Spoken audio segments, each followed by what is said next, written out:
Matthew 17. Now after 6 days, Jesus took Peter, James, John, and his brother, led them up on a high mountain by themselves, and he was transfigured before them. His face shone like the sun, and his clothes became white as the light. And behold, Moses and Elijah appeared to them, talking to him. Then Peter answered and said to Jesus, Lord, it is good for us to be here. If you wish, let us make 3 tabernacles, one for you, one for Moses, one for Elijah. I want to point out that it says his face shone or shine, right? And shine, right? It's his glory, right? And his clothes shine light, like became white like light.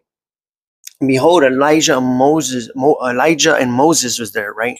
I want to tell you that when we get this, that when Moses delivered the Israelites out of bondage, right? He went up to the mountain, right? Now this time, Jesus, who is greater than Moses, invites disciples up, right? You'll see in Matthew chapter 5, he sits down and he began to teach them. So he invites them up, right?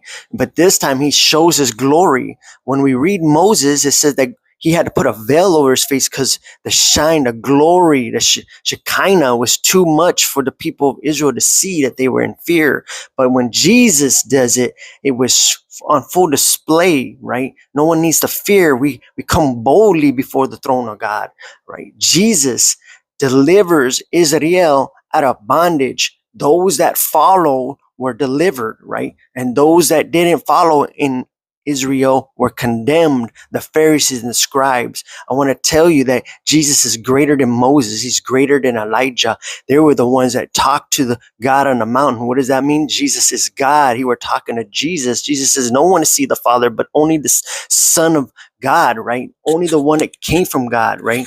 Only the begotten Son has seen the Father. So what does that mean? They were talking to Jesus, right? Who was leading them was God, the Spirit of God, right? Jesus Christ, right? So what am I saying? Jesus fulfills Israel. He's the deliverer of Israel. He was delivering them, and he was fulfilling Israel on the Mount Sinai, right? So I want to tell you that Jesus fulfills Israel for